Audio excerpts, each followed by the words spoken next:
What's going on, y'all? Welcome back to Harry the Horse Barbecue. I'm Harry, and today we are making a Texas-style brisket on a gas grill. That's right, we're gonna trim and season up a brisket in a true Texas fashion, set up our gas grill for some indirect smoking, smoke the brisket until we get a beautiful Texas-style dark bark, and then we'll slice on into a beautiful Texas-style brisket that everyone can make at home. Can you really do a Texas-style brisket on just a gas grill? We're gonna find out. Let's get it. Harry the Horse Barbecue. Now, if you're a lover of all things barbecue, you've probably been bitten by the barbecue bug. Wow, that's an alliteration. Now, not everyone has access to a backyard offset smoker, and many of us might not have the space or the ability to cook on charcoal grills like Weber Smoky Mountains or a Weber kettle. I think the gas grill is the most ubiquitous backyard barbecue item that there is, so utilizing a gas grill to make a Texas-style quality brisket could be one of the most useful tools that you have in your barbecue arsenal. Now, in order to make this brisket on a gas grill, we gotta go shopping for a brisket. Let's go. Ugh, brisket. Now, I picked up this choice grade brisket from Costco. I figured if I'm using a gas grill, which most people have, I wanna use a brisket that most people can access. So enough horsing around, let's get this brisket out of the pack. Now, this choice grade brisket was probably the best looking one at Costco, and it's weighing in at just under 12 pounds. When cooking brisket on a gas grill, a kettle, Smoky Mountain, you wanna go for these smaller, more uniform sized briskets. They're just gonna cook a lot quicker and be a lot easier to handle as opposed to going for like a 15 to 20 pound brisket. All right, we're gonna get to trimming this brisket in a very central Texas style, but we're gonna go very basic here by taking the decal out. And then we're gonna immediately flip it over. We're gonna go ahead and work on this mohawk by scooping out some of this fat. Give her a flip and take this mohawk down. Now I'll admit, it's quite a bit of meat, but we want uniformity. Coming straight out of that Hoodoo Brown Barbecue 101 class, I'm feeling good about trimming briskets. At this rate, I'm gonna kinda square it up and give it some shape. A nice sharp knife helps as well. And then I can just start working this fat cap down. Really helps if your briskets are cold. Now, some people do this, some people don't. I am gonna trim off this gray end a wee bit.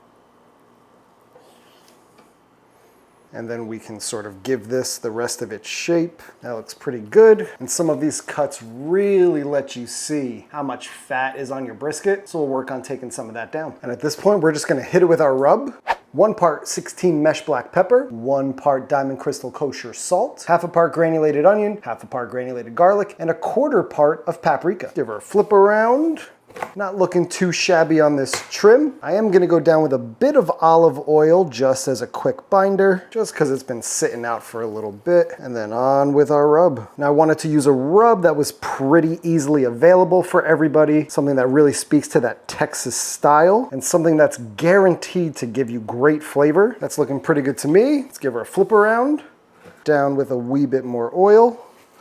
That's looking pretty good. And then on with our rub. Now, we still want to trim and season this like a Texas style brisket, but trimming to make the brisket aerodynamic may not be super critical, but we still don't want any parts of this brisket to dry up or crisp up too much from the heat of the gas grill, even though there's limited airflow. Let's go ahead and pat those sides in. And that's looking like a beautiful Central Texas style brisket to me. Once this brisket is seasoned, it's a great time to let that seasoning just kind of sit and adhere for anywhere from 15 to 30 minutes. We've got this simple Texas style seasoning laid beautifully all over this brisket. The trim looks great, the seasoning looks great, the trim and size look perfect to fit on the Monument gas grill. I'd say you cannot go wrong with this method. This brisket's all trimmed and seasoned up and it's ready for the cooker. So let's go fire up the grill.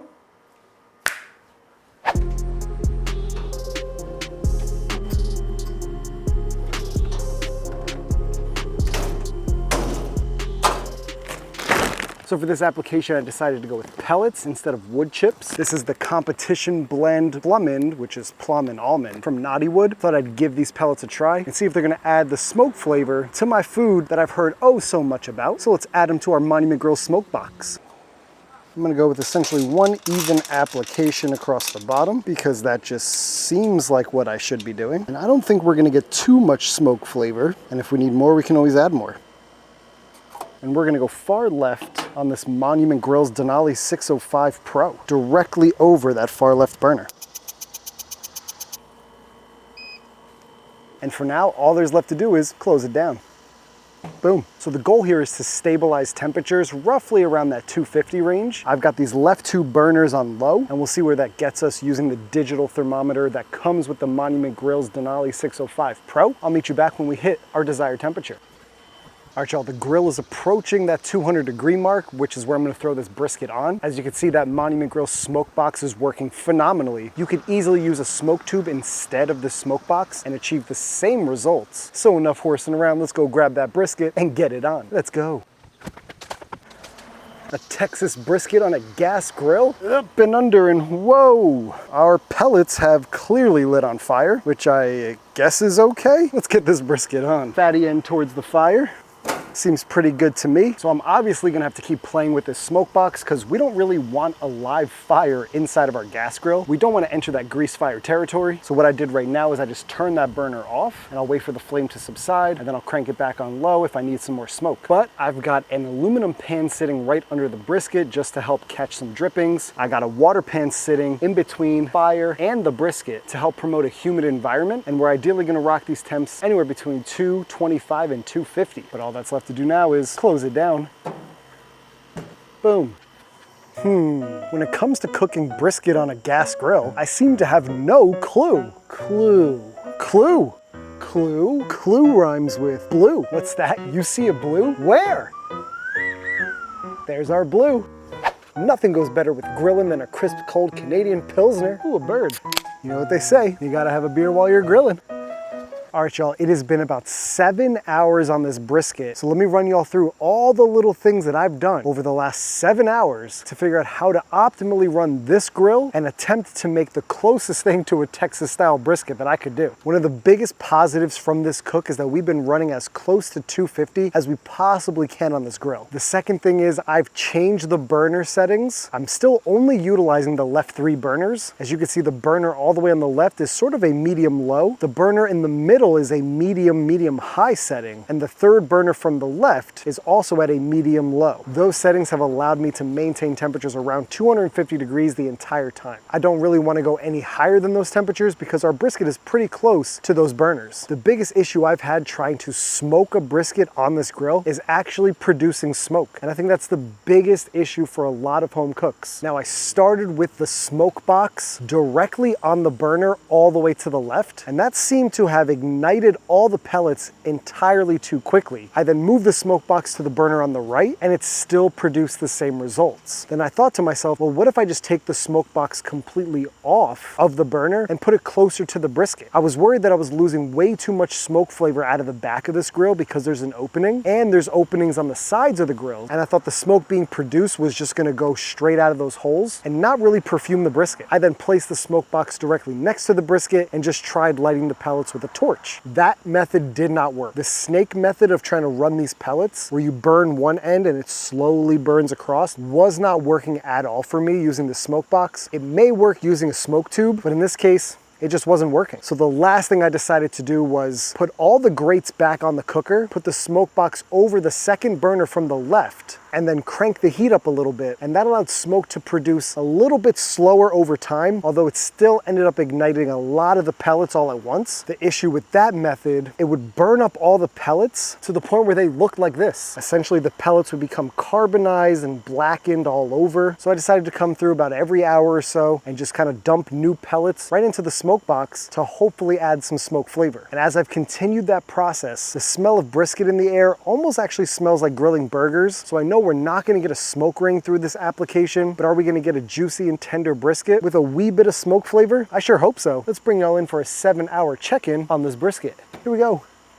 Now, a couple key things I did throughout the cook. I put a foil band-aid on the flat and on the point. You can see this edge started to curl up a wee bit, and this front started to get a little dark a little quickly. But to be honest, for this brisket not being on an offset, it doesn't look half bad. Now, I also gave it a rotation because the point was cooking a wee bit faster than the flat, and we've had this little bald spot here, which has been rendering really well, and I've been pouring out that fat for quite some time. I have not sprayed it all, but I think at this point I'll give it a little spritz with some apple cider vinegar.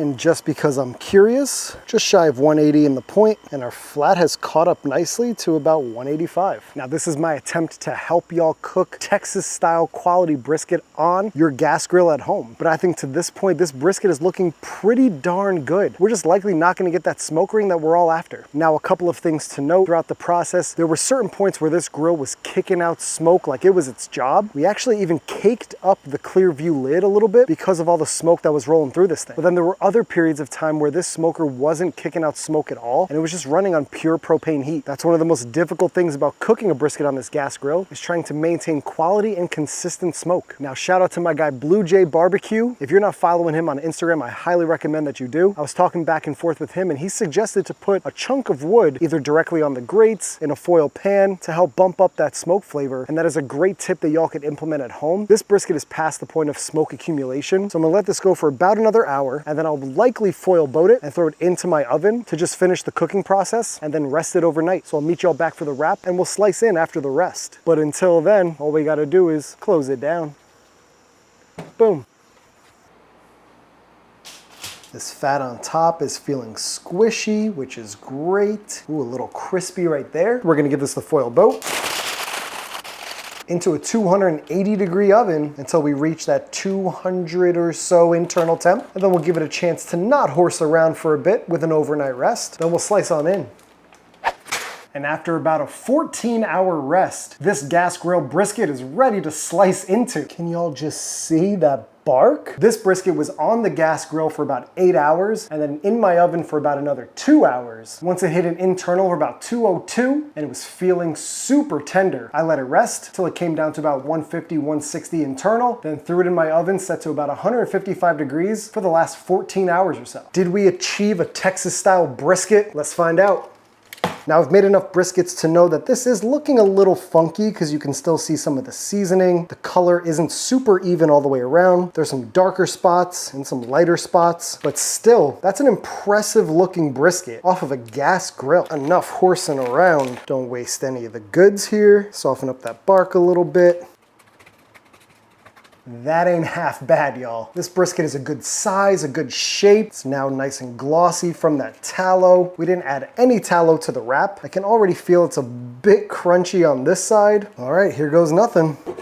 Just as I suspected. Not much of a smoke ring, not actually a smoke ring at all, which is a wee bit of a bummer, but still, this looks like a pretty solidly cooked brisket. Take a look at that, nice trim on there, good fat render. Look at the seam fat. It's nearly all gone, which is crazy. For Costco choice, look how juicy this is. Super rendered in that seam fat. I'm pretty pumped about that. Let's go for one of these lean slices and let's see if we can taste any smoke flavor.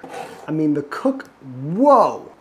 The cook on this is perfect, okay? Seasoned nicely, nice and tender. I'd have to say that there's the slightest hint of smoke flavor. That fat is beautifully rendered, and that's a location where we got the most smoke flavor, but that fat is sweet, it's rendered, the tiniest bit smoky, and it's almost a little bit of a red color on top. Let's check out this point. I mean, if you showed me this, I'd be all about it. No smoker, no problem? Oh my goodness. You serve your friends and family this, they will literally think that you smoked the brisket. Look at this fourth slice of the fatty. That is not horsing around. Just check this. Beautifully tender. You even got some of that caramelization of the fat where it's nice and yellow, nice and crispy. It's definitely got that sweetness in that bark, which I think is coming from that plummened pellets. I mean, not too shabby, y'all. I'm not disappointed in this whatsoever. If you want some really well-cooked brisket in a pinch, this method has got you covered. This gas grill brisket is so good, I just can't stop. Hello, fatty brisket. Tender, fatty, juicy, just missing a little extra smoke flavor. This is a great way to introduce yourself to the world of barbecue and practice your brisket game. If anything's gonna tell us about smoke flavor, it's these burnt ends. Looking fatty and delicious. There's a wee bit of smoke flavor in that for sure, which is actually pleasant. It seems like the top of the brisket definitely got more smoke flavor than the bottom, which makes sense with how we were cooking. All the heat was essentially underneath from the burners and coming up, and the smoke was rising up and over the brisket. Now, is this brisket good? Yes. Did we get good fat render? Absolutely. Is it smoky?